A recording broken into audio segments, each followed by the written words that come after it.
张教授，中国是一个人参的大国，然后尤其是以长白山的人参最为有名嘛。那么在我们一般性的参药铺里面都可以卖到传统意义上的传统人参。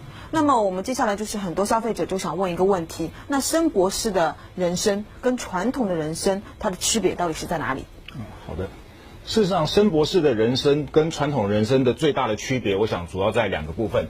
一个在工艺，也就是技术的部分；在另外一个就是整个人参的使用的部位跟传统人参不太一样。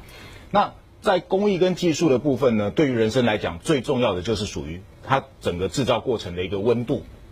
也就是传统，我们知道传统的参它分红参跟白参。是。那红参大家一般的印象它比较燥热，那白参的一般的印象大家觉得它比较属于凉补的一个部分。对。那事实上，人参从土里面挖出来呢，它就是一颗原料而已。那经过你的工艺跟制造过程的不同，所以它产生的一个性状也就会不一样。那所以呢，在申博士的一个制造的过程当中，它是属于一个低热温的一个制造过程。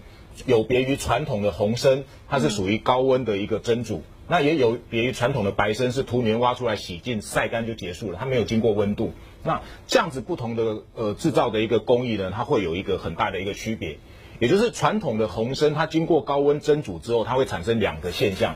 第一个，人参里面它含有很多的维生素、矿物质、微量元素、氨基酸，这些东西都会经过高温而产生了破坏。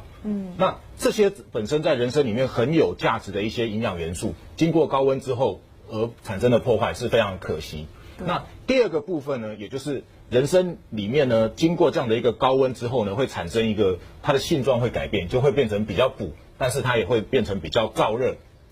所以在温度的控制上呢，申博士的一个产品的一个制造过程，它就属于一个低热温的一个制造过程。那它的好处就是有两个，第一个可以保持人参它所有的营养素。刚刚我提到的那些矿物质啊、微量元素啊、氨基酸这些东西，只要超过45度就会被破坏掉。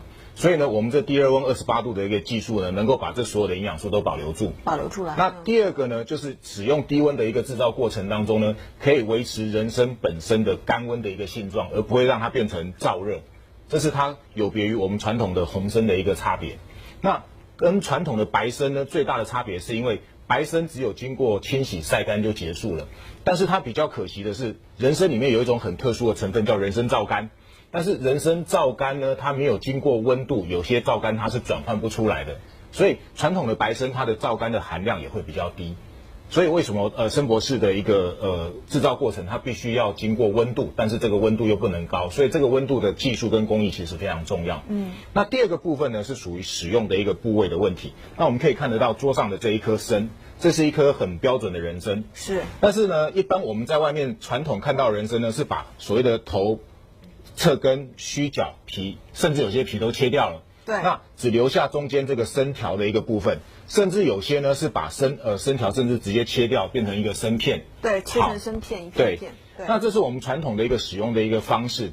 但是对于人参来讲，我想基于保健的一个需求，我们需要的是它里面的有效成分。对。那我刚刚提到人参的有效成分，除了营养元素之外，另外一个最大有效成分就在于人参的皂苷。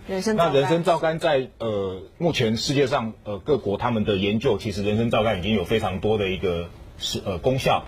包含血糖啦、血压啦，甚至抗老化啦、神经保护啦，包含癌细胞的毒杀啦，那甚至是抗焦虑，其实它有非常非常多已经证实的一个功效。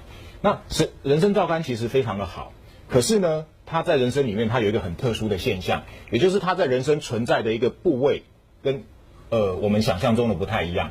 事实上我们看到的，在它旁边这个我们所谓的人参的侧根，这个侧根呢，它的含量，人参皂苷的含量是我们这个主根的3倍。3倍。对，但它人参腿根下面所谓的这些人参须根的部分呢，它的含量是整个人参主根的10倍。10倍，那也就是须根比较多。对，那所以呢，传统我们在使用人参的时候，如果只用参条，甚至只有人参片的话，它所使用到的人参皂苷反而是最少的一个部分。所以呢，申博士的产品它的第二个特点，它是采用整株的人参下去当做原料来制造。那使用整株的人参下去当做原料来制造呢，它就可以完全使用到人参它一个完整的成分。那它的中间的这个人参条，也就是它的主要的成分其实也非常有用，它含最多的人参多糖。那人参多糖体对于所谓的抵抗力，也就是免疫力这方面呢，其实它有一个很好的一个作用在。所以人参它最大的价值是整颗人参它不同的部位会有不同的成分，这些成分都有不同的一个功效，所以最好的使用方式是整颗人参都下去使用，而不是把它切开来分开来用。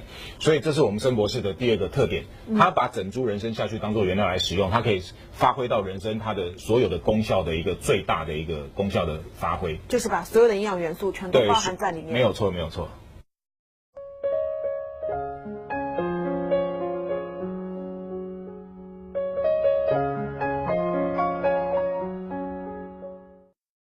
今天张教授给我们专业的一个解答，让我们的消费者真的是受益匪浅，所以说我们非常的感谢张教授，谢谢。谢谢。